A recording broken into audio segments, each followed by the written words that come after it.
నిన్న ఎన్నికల ప్రచారంలో భాగంగా జగన్మోహన్ రెడ్డి ఎన్నికల ప్రచారంలో పాల్గొనగా జగన్మోహన్ రెడ్డి మీద రాళ్ల దాడి జరిగిన నేపథ్యంలో కేంద్ర ఎన్నికల సంఘం జగన్మోహన్ రెడ్డి భద్రత విషయంలో సంచలనమైనటువంటి నిర్ణయం తీసుకుందని, ఆయనకి బ్లాక్ క్యాట్ కమాండోస్ని భద్రతగా ఇవ్వబోతున్నారు అంటూ ఒక వార్త సోషల్ మీడియా వేదికగా చక్కర్లు కొడుతున్నటువంటి నేపథ్యంలో ఈ అంశానికి సంబంధించి మనతో మాట్లాడేందుకు ప్రముఖ రాజకీయ విశ్లేషకులు కృష్ణకుమారి గారు మనతో ఉన్నారు. మేడంతో మాట్లాడదు. మేడం నమస్తే. నమస్తే. నిన్న జగన్ మీద రాళ్ల దాడి జరిగిన తర్వాత జగన్ భద్రత విషయంలో కేంద్ర ఎన్నికల సంఘం సంచలన నిర్ణయం తీసుకోబోతోంది అంటూ ఒక వార్త సోషల్ మీడియా వేదికగా చక్కర్లు కొడుతుంది. ఏంటి మేడం ఆ నిర్ణయం ఏంటి అంటే ఏం చెప్తారు? ఆయనకు భద్రతను పెంచమని, అంటే బ్లాక్ కమాండోస్, నక్సలైట్ల దాడులు ఇంతకుముందు జరిగి ఉంటే, అంటే జస్ట్ లైక్ చంద్రబాబు నాయుడు ఆయనకు అలిపిరి ఘటన జరిగింది కదా, అలా జరిగినప్పుడు ఆ తర్వాత అతనికి ఇచ్చారు.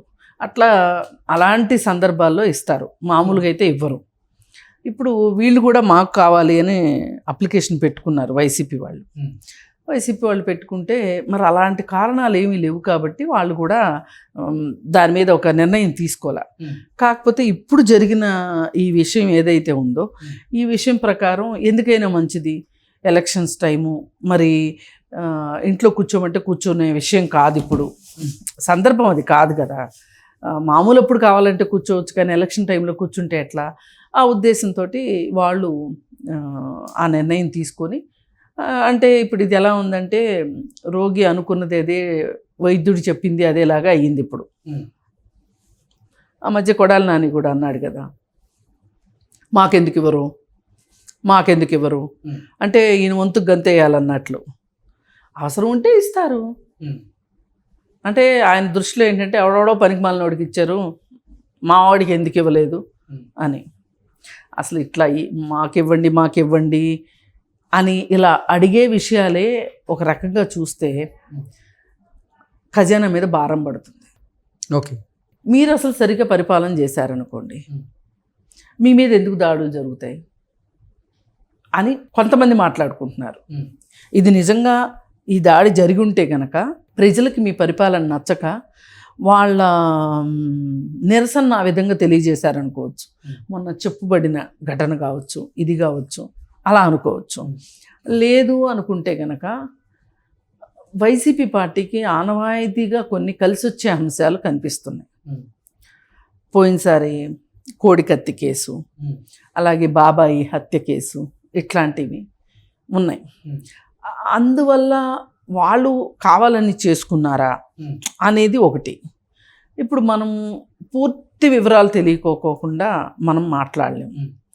ఇప్పుడు పదునైన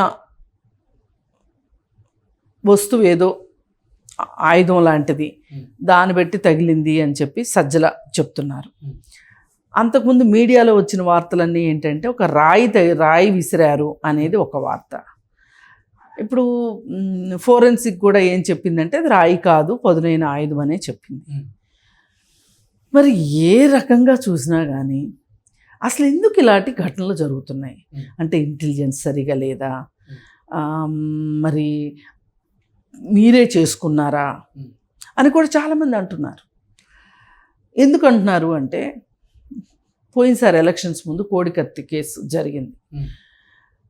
వచ్చిన వెంటనే, అధికారంలోకి వచ్చిన వెంటనే అసలు ఆ కోడికత్తి కేసు ఏంటి అని ఆయన ముందుగా చేసిన వాగ్దానాలు ఏవైతే ఉన్నాయో అవన్నీ స్టార్టింగ్లో చేసేసేసి వెంటనే ఈ కేసు కనుక పట్టుకొని అసలు ఎవరు చేయించారు ఇది కోడికత్తి కేసు ఏంటి అనేది కనుక తేల్చినట్లయితే కనుక ఇప్పుడు జగన్మోహన్ రెడ్డి మీద ఈ అపవాదం వచ్చేది కాదు. ఇప్పుడు చాలామంది మాట్లాడుతున్నారు అదేమంటే ప్రతిపక్షాల వాళ్ళు జరిగిన దానికి బాధపడడం, సంతాపాలు తెలియటం చేయకోకుండా మీరే చేసుకున్నారు అని అంటున్నారు అని చెప్పి వాళ్ళు వాపోతున్నారు. మీరు అలా వాపోయే హక్కు మీకు లేదు. ఎందుకంటే మీరు కోడికత్తి సీను కేసు కనుక ఛేదించినట్లయితే, ఎవరు చేశారు అనేది కనుక చెప్పున్నట్లయితే ఇప్పుడు ఆ మాట అని ఉండేవాళ్ళు కాదు. అప్పుడు అలా చేశారు, మేము ఛేదించాము ఆ కేసు, ఇప్పుడు ఇలాగే చేశారు ఏంటి అని మాట్లాడే హక్కు ఉంటుంది. సో మీకు ఒక నైతిక హక్కు ఉందా ఇప్పుడు జరిగిన దాని గురించి మాట్లాడడానికి? ఓ పక్క వివేకానంద రెడ్డి హత్య జరిగితే అంతే.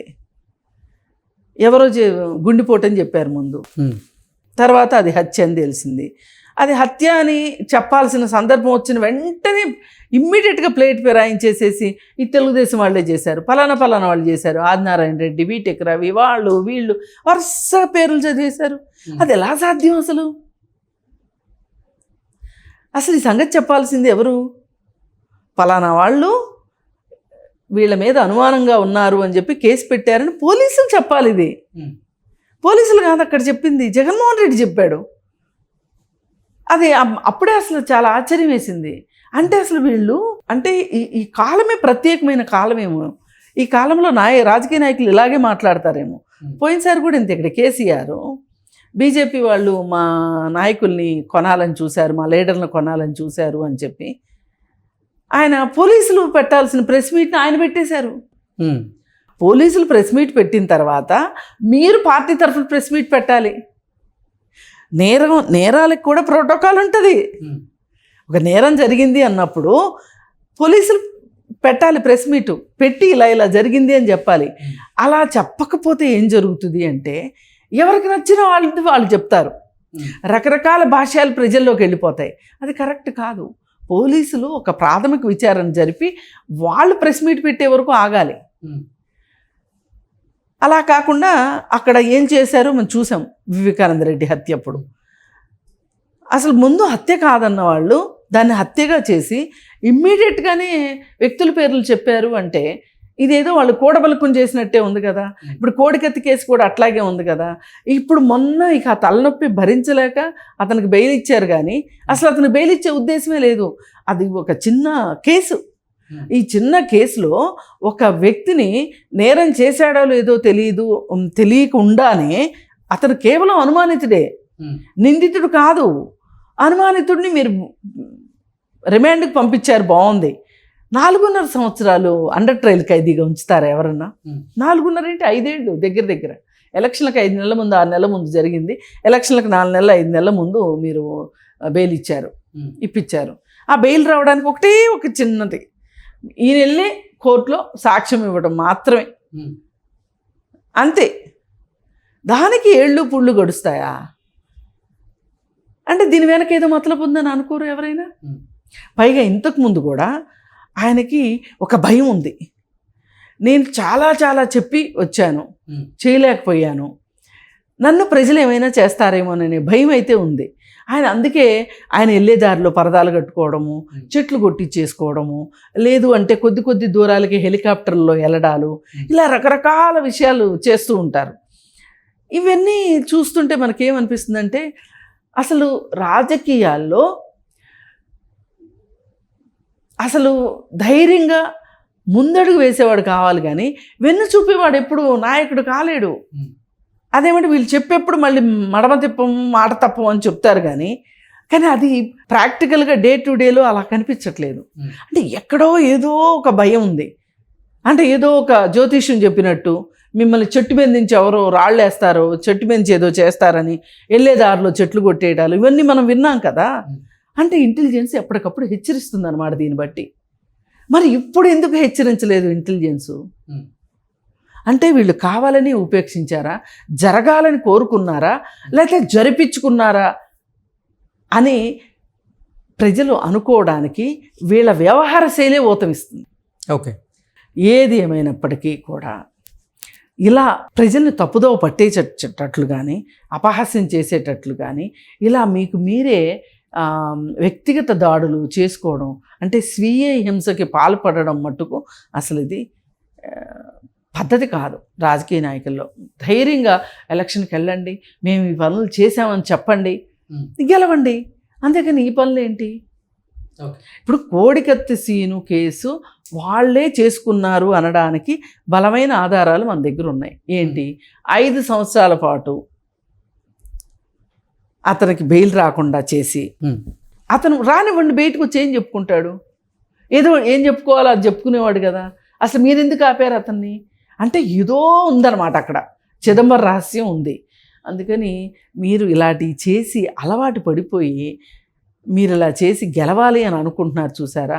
ప్రజలు మట్టుకు ఎల్ల వేళలా దానికి మోసపోవటానికి ఒకసారి మోసపోతారు, 2 సార్లు మోసపోతారు, అన్ని వేళలా మోసపోరు. అందుకని ఈ వ్యూహాలు ఏవైతే ఉన్నాయో వీటిని కాస్త పక్కన పెట్టి నిజాయితీగా ప్రజలకు ఏం చేస్తారో చెప్పండి. నమ్మితే వాళ్ళు ఓట్లు వేస్తారు, ఓట్లు వేస్తే మీరు అధికారంలోకి వస్తారు. Okay madam, thank you so much. Thank you.